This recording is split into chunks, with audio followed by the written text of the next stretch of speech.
Hey, I'm Paul with RackOutfitters.com, here to show you the Thule Evo Flush Rail Foot Pack and Roof Rack System. Here we have a vehicle that is equipped with the flush rails. Flush rails differ from raised rails in that they are connected to the roof from front to back. There is no gap underneath the rail whatsoever. In this case, we have a foot pack and fit kit that is gripping to the inner and outer edges of the flush rail, and it may or may not engage with any particular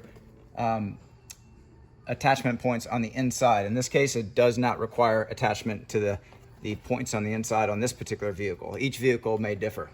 So let's go ahead and look at some of these details of the individual components. So there are three components that make up the complete base roof rack system, starting with the fitting kit. This is the part that is vehicle specific, and it offers a set of components which include a contoured rubber base, and it is labeled with a letter B, along with the two halves of the clamp. So you have an outer and inner clamp. Those also have labels. This one, not only is it numbered, but it also has the letter A, and then this one has the number, and it's designated as C. So it gives you really good clarity so you can follow along in the manual knowing exactly where the parts go. Additionally, you have the fastener that is included with the fit kit, and you'll see how that works as we move on to the next step, which is the number 2 and the foot pack. So this is the Evo Flush Rail foot pack that has the threaded post where that fastener will be clamping and holding the fit kit tight to the side rail, along with a cover which can be locked. You have stock a plug that inserts into this lock housing. However, if you do want additional security, you can purchase lock cylinders separately, and those are sold in match sets. Here's a sample of a lock cylinder. So a lock cylinder will provide additional security, not allowing access to the fastener that holds the rack to the vehicle. To install, there's a wide wafer, as you see here, and then inside the lock housing, there's a ramp with a triangle on each side. So you align the wafer with the ramp and give it a turn, and it'll engage into your cover, ready to be locked on. Okay, so the next thing of the three parts, number 3, is the load bar. And this is the Wing Bar Evo aluminum load bar with a box beam extrusion for added strength. There's a track on the underside to accommodate the foot pack, and a track on the top side to accommodate certain track compatible accessories. So here we have a unique feature to this bar design where you have a split rubber diffuser strip. This allows for attachment of those compatible accessories without having to segment or tailor or cut the rubber. It simply slide in the fastener without having to make that cut. So we'll go ahead and continue on. We've pressed in the rubber along the length of the bar. We'll continue that to the end of the bar. So we have that where it needs to be. Next, what we'll do is some assembly that's required to attach the fitting kit components to this foot. First step would be A. So we have the A plate, which will set down against the face of that foot. Next, we have B, which is the rubber. So we'll attach the rubber with a large cutout facing outward, and it just presses into designated slots on the underside. And then C, we have the outer part of the bracket, which will set down into place. And now we use the fastener. One side of the fastener has the hex, the other side has the threads. So we'll use the threads and begin tightening that, just getting a few turns so it holds in place. Next, we have on the top here, we have the grooved connections and the metal grip. So we just slide that. Let me not skip a step here. On the underside, we also have an infill. It's called a Smart Slide measurement strip. For this particular application, these measurements are not used. It's simply there to provide a better aerodynamic flow on the underside of the bar. Okay, so with that in place, now we can insert the foot into the underside of the bar, and then next we have our end cap. We'll just press that into place. give it a bump, and you have that into place. Lastly, after we have it on the vehicle and we centered the bars, we'll use this rubber to fill in the gap on the underside of the bar to also improve the aerodynamics. So before we take it to the vehicle, we'll slide this out of the way to make sure it doesn't interfere as we slide back and forth. And now it's set to take to the vehicle and do the final step of installation. So I'll take the tightening tool with me, along with the cover and the infill strip. Also, I have here, of course, the opposite side and its cover.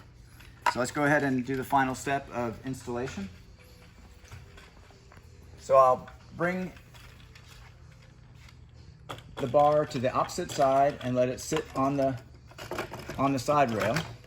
And on this side, I'll get it engaged onto the side rail. I've got the cover all set there temporarily. And I have a measuring tape that I'll use to get my first measurement.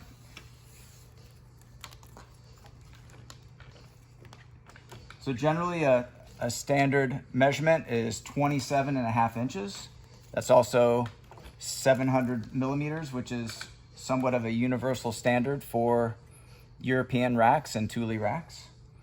So here I have that 27 inches. 27.5 inches. Now I'll go to the other side. Make sure we have that same measurement.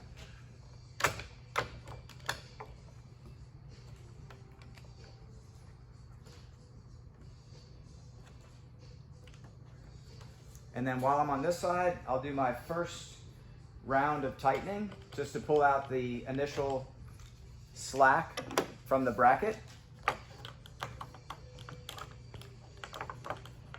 You could consider this about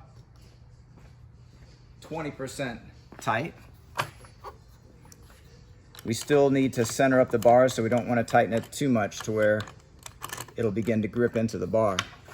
Okay, so I still have my bar slightly loose there. So here we're basically, at this point, we just want to center the bar to have an equal amount of bar extended on each side. So I'll take a measurement there and duplicate that, equalize that on the opposite side. Okay, so we have it equalized on each side. I want to make sure that both sides of the clamp are engaged properly as illustrated in the Fit Kit manual. We'll actually show a cross section. Now at this point I'm going up to about 50% tight, so it's snug. And I'll continue to this side. I got 50%, and then I can continue on to 100%. Now it's making some squeaking, but that's not the sound we're after. We're gonna wait until the tool makes a click.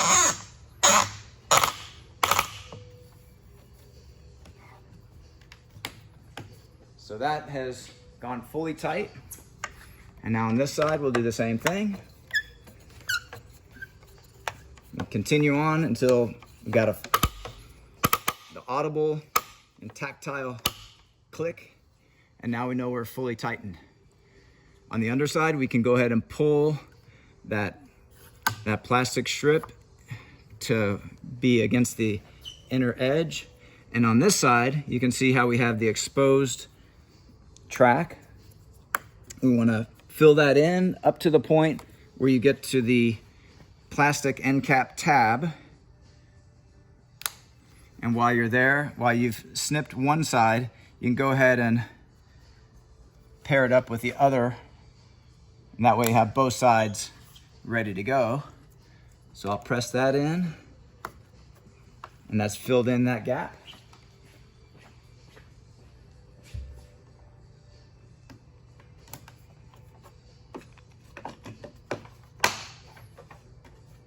Okay. So both sides are ready. Insert that and lock it. So now with it locked, you have a very strong theft deterrent. Again, the lock is sold separately, and you can purchase these in match sets. So last step is to grab the rack and make sure that it has a firm grip in all directions. As you can see, grips very firm. Other thing that we can show are the end caps that flip open, and that allows easy access to your channels to add your track compatible accessories. Okay, so those are all the key features of the Thule Evo Flush Rail Roof Rack System. This product, along with a full line of Thule products, are available at rackoutfitters.com. Please see the link in our video description for complete details, our pricing, and our promotions. And thanks for watching.